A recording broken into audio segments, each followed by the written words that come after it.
Where do I begin?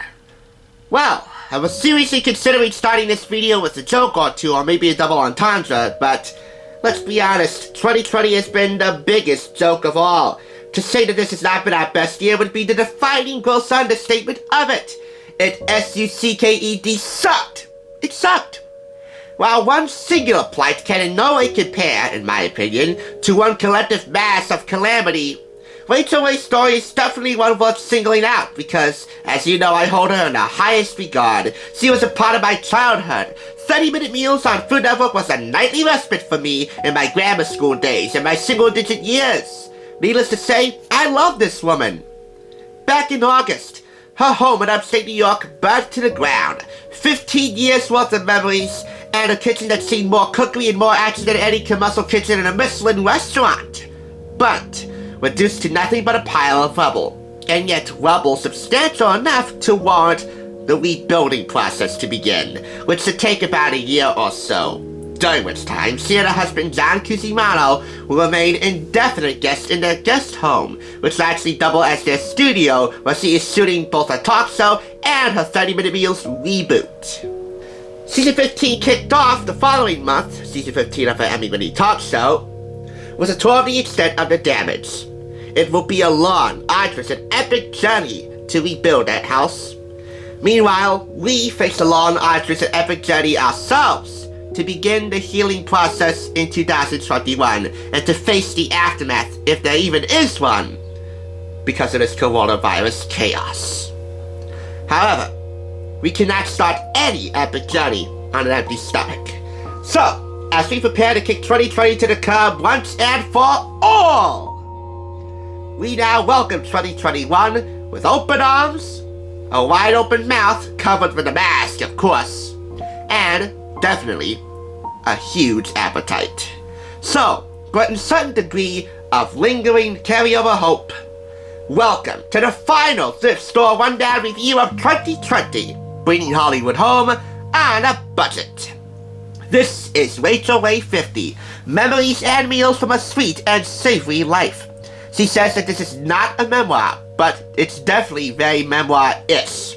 125 plus recipes with 25 essays to accompany them all. This is from Ballantine Books. You know I own almost all of her cookbooks, which I'm proud to say up until this point were all purchased at the thrift store. Same for her DVDs, 30-minute meals.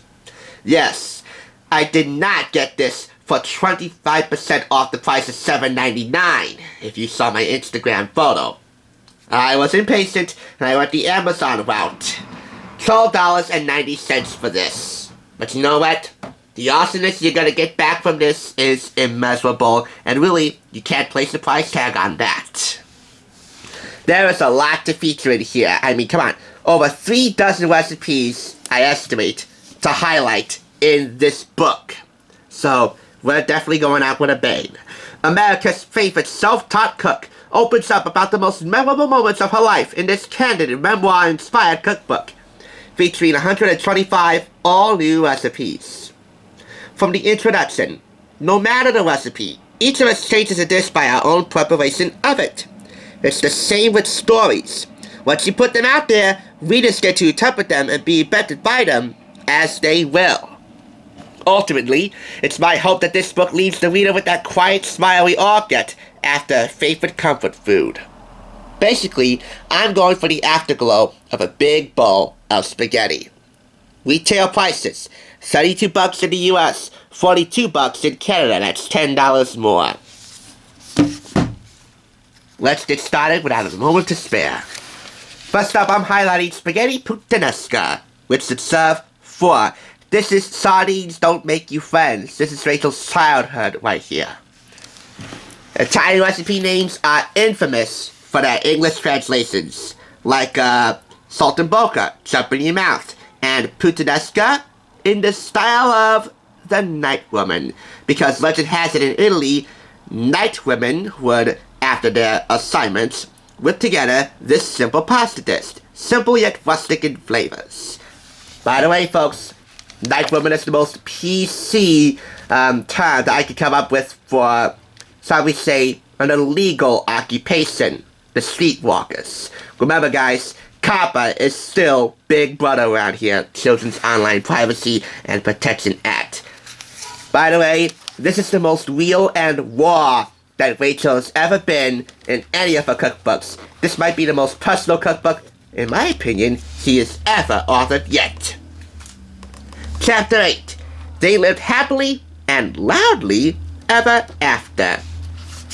This story is about Rachael meeting her husband, John Cusimano, and how their love deepened and strengthened over the course of nearly 2 decades. You know the term ERT? E-R-T, ERT? That's Rachael and John speak for I love you. In Spinal Tap lingo, John turns Rachael up to 11. This chapter features some of the recipes that she whipped up on their first initial date. Brown butter, balsamic ravioli. Picture that right there. Carbonara, classic, which should serve 4. Roast chicken with whole roasted garlic, again, serving 4. And a pink champagne spritz, for which there is no photo of. Of course, there's no photo for every recipe, but the recipes that do include a company photograph look all enticing. Chapter 10. Every night is movie night. This describes Rachael's love of the movies, whether going to the cinema, all dressed up fancy, or spending a quiet movie night at home, well, in the new guest home now, with her husband John. This is a list of some of Rachael's favorite films. The Godfather 1 and 2, by the way. I got a Godfather review coming up soon. Definitely saving that for Odyssey to the Oscars. I've already done Jaws. Well, not really, but I did highlight Jaws. My Blu-ray DVD combo pack part of Universal Centennial DVD release line. I have Murder on the Orient Express. I can't wait to review that. And of course, I've done some classic reviews for Casablanca. I want to get Rear Window, though. And these are John's top 5 most watched films. Well, John, if you're watching, keep on the lookout for The Godfather. These are Rachael's popcorn recipes. My top 3 flavored popcorns. Deviled popcorn, dill and cheddar, and za'atar popcorn. And here's a jalapeno margarita right here on the right. On the left, all 3 of Rachael's flavored popcorns. Deviled popcorn, well, of course, it's going to be El Diablo poppin' in your mouth. Poppin' in your mouth like El Diablo, I should say. Spicy popcorn. Gotta love it. Chapter 14. Awkward Celebrity Moments. From Tony Bennett to Tom Jones, her first childhood crush. You know my first childhood crush? Katie Brown. All the way to her current crush, Curtis 50 Cent Jackson. Oh yeah. And 2 out of those 3 mentioned came to celebrate Rachael's 2000th episode of daytime television. You saw Tony Bennett, and here's Curtis 50 Cent Jackson. This is rabbit or chicken cacciatore prepared for Tom Jones. He was the only person on TV or in real life that Rachael would wear a dress for. This is osso buco, the classic preparation for Tony Bennett. Because, well, Tony Bennett is a class act himself. By the way, she also met Ringo Starr. And for him, she prepared eggplant palm steaks and tomato sauce with pesto. How nice does that look? Continuing on to what will be the longest chapter in this video and quite possibly in this book with the most amount of recipes in here. Golden Dreams of Tuscany. That details Rachael's wedding to John Cusimano in Tuscany, Italy, and their 10-year vow renewal celebration. By the way, for the 10th anniversary vow renewal, her dog Isabeau walked Rachael down the aisle. Not only is that adorable, but it saves you some money having to hire somebody to walk you down the aisle. Or it saves you even more awkwardness having to ask one of your own family members to walk you down the aisle if they object to your wedding. Just get your dog to do it. Just make sure he or she is properly trained. By the way, along with Rachel's handwritten menus, you also get a very good amount of hand-drawn, illustrated recipe quote-unquote cards. I say recipe quote-unquote because there's not really recipes that we see. It's just Rachel's hand-drawn illustrations, hand-colored, of ingredients needed to pull together these recipes. We have here Rodo. When I land in Italy, I go immediately from the airport to the kitchen before I unpack a bag or settle in. I start roasting bones and vegetables for our broths and stocks. I use most of my stocks right up, but you can store them for up to a week in the fridge or 6 months in the freezer. Or if you can vacuum pack them, they'll keep for up to a year in there. So this is a recipe for chicken stock right here, and you will see a recipe for beef stock on page 10. The menus from last year at Monteverdi. That is the Tuscan resort where Rachel and John got hitched. Yes, I cooked all that. On Friday, I took the night off.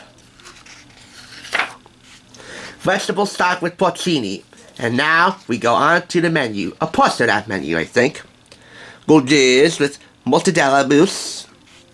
Baked ricotta and roasted grapes with a balsamic drizzle. So, little appetizers, if you will. Savory butternut and apple costata. Tahini Caesar salad with romaine and kale. Cucumber salad. Tomato salad with chilies and mint. Melon with crispy prosciutto. Which reminds me of wrapping prosciutto around cantaloupe, just so I could stomach a cantaloupe. Portobello salad with celery cream spinach with taleggio cheese. Zucchini sticks and tomato basil sauce. Zucchini risotto. Raviolo with chicken livers and truffles. Toasted cacio e pepe. Potato tortelli with porcini. Grilled branzino with fennel salad. Porchetta. In 2021, I resolved to fix my Italian pronunciations. However, in 2021, I also resolved, just for the sake of comedy, that my horrible pronunciation of last names, and of course, international exotic treats and delicacies, will not cease to exist. Porchetta, porchetta, porchetta, whatever. I can't. Well, you call it what you want to call it, it's good, okay? Roast beef ribs with salsa verde and cipollini in agrodolce. Rachel's ragu alla cingale. With a recipe photo right here. Plus porcini ragu, there's a variation of that. Finally, yes, mercifully we come to the end of this chapter, April's Winter Classic Negroni. This is chapter 19, and mercifully our last chapter to highlight in this video. How I got to Carnegie Hall, the beginnings of Rachel's fruitful career, from her 30-minute meals cooking segments on a local news station, to her first ever cookbook from Lake Isle Press, to cooking on a Today Show, and of course, her invitation to Food Network. And her invitation to cook alongside, yes, the Queen of Talk, Oprah, who was also a guest on a 2000 episode of her daytime talk show. And of course, all that hard work definitely paid off. Solid audience support, and a couple of Emmys for her show. Two of the recipes that stand out in this chapter, pancetta or prosciutto wrapped shrimp. This is a version of the first recipe I prepared at Food Network for the pilot of 30-minute meals. Did you know that on her first day of initial shooting, she actually burnt the kitchen? And this is You Won't Be Single for Long, vodka cream sauce, fettuccine alla vodka. New name, same outcome, hopefully. This sauce, this dish, produced many proposals. This whole meal produced many proposals, most, she assumes, for marriage. There's one thing I must fault Rachel for. Failure to acknowledge the audience in the acknowledgement section. She's done a fine job of doing so in nearly all of her cookbooks up until I think the Book of Burger, and then she stopped. Rules are rules, Rachel. Otherwise, I give this 4.5 out of 5 claps. This is definitely one sweet book you will totally savor, no matter what bargain you get this for. As I said, the rebuilding process for her house in upstate New York will take up to a year or so, but literally, like a phoenix rising from the ashes, it will rise again. And I say all in all, Rachael Ray is my spiritual phoenix heading into 2021. While a great meal can be never more than 30 minutes away, a great story, a very memorable one at the very least, should not ever be no more than 50 years away. If we so choose to, we can, and believe me, we really should, come up with our own recipes for survival, recipes for success, recipes for healing, and of course, with the same hope and the same humor and the same heart that we went into 2020 with, we'll go into 2021 with, to ensure that all of the recipes that we write for our own stories come out delish. I will leave you with that, and wish all of you good tidings and a very safe 2021. And of course, backed by the same Tinseltown touch you've come to know and respect from the thrift store rundown, on a budget. Thank you one and all for watching, sharing, commenting, liking, and of course, subscribing. And I will catch you on the flip side in 2021. Ciao!